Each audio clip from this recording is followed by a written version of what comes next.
Empires don't fall overnight. They slowly weaken from inside. On the surface, things seem fine until one day everything cracks.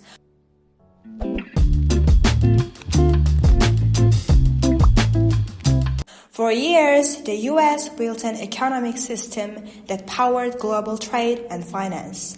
The dollar became the world's currency. American markets influenced the whole world. Its debts, its spending, its control over trade, it all worked until now. What happens when that system begins to fall apart? Trump is not the first leader to question globalization, but he might be the last to oversee its collapse. His trade wars, tariffs, and spending aren't temporary. They are speeding up a long-term breakdown. The scary part, collapse doesn't always look dramatic. It can begin with something small, a failed deal, a tariff, a bond sale. Looking back, we may already have passed the turning point. Globalization wasn't just about trade, it was about power. The US sat at the center of it.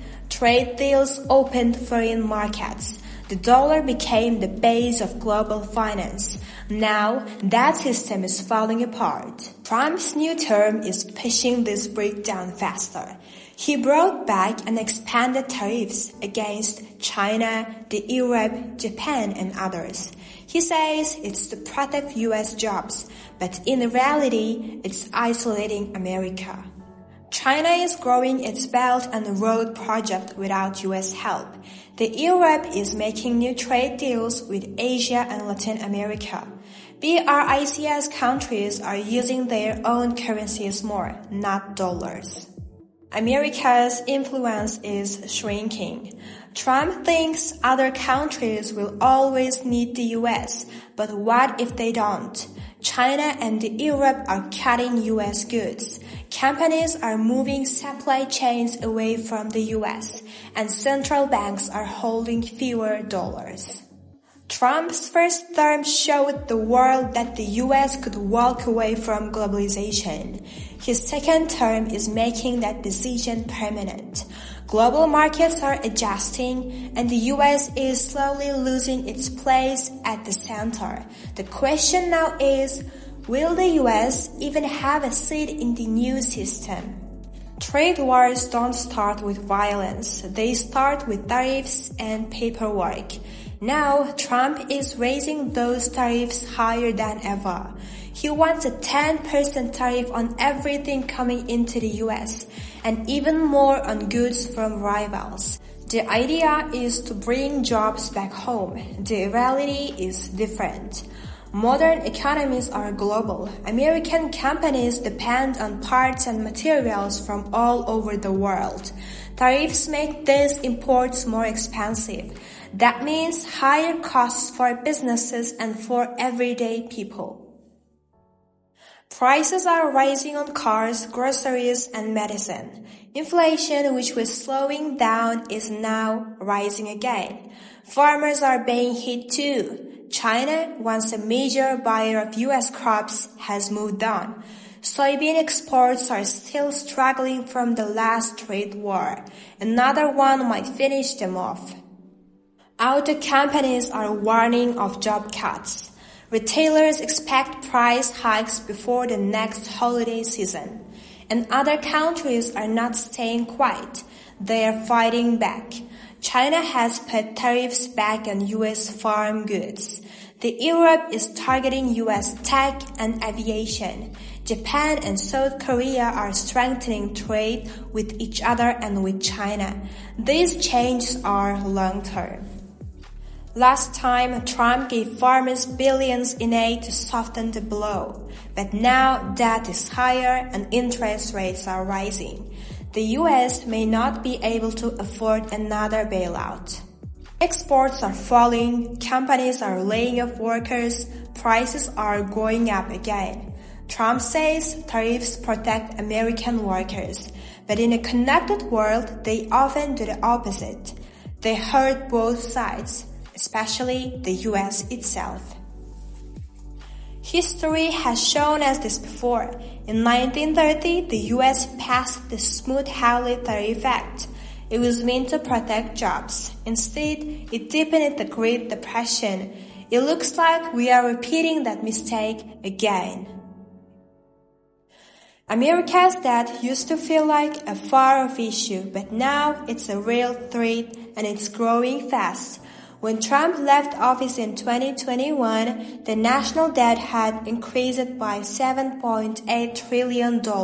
Now it's over 120% of GDP. That means the US owes more than it produces in a year. The government is paying over $1 billion a day just in interest. And interest rates are high, making it worse. Trump wants more tax cuts and big spending plans. But where will the money come from? More debt. And tariffs don't help. They slow the economy so the government collects less revenue. There is no clear plan. Trump is not cutting spending or fixing deficits. He's doubling down on the same risky path. Foreign countries are noticing. China is selling US debt, Japan is looking for safer options, Saudi Arabia is investing in gold and other currencies. The message is clear. Trust in the US is weakening. If investors start asking for higher interest rates to lend money, borrowing will get more expensive.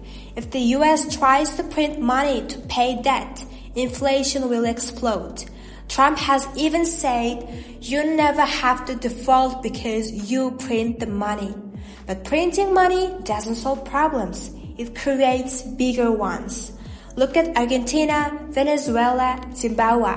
They all tried to print their way out of debt. It led to collapse and hyperinflation. America was never supposed to end up like them, but if nothing changes, it might. Empires fall when they ignore their debt. Rome, Britain, the Soviet Union all followed this path. Now America is heading that way too. For almost 100 years, the dollar was the center of global finance.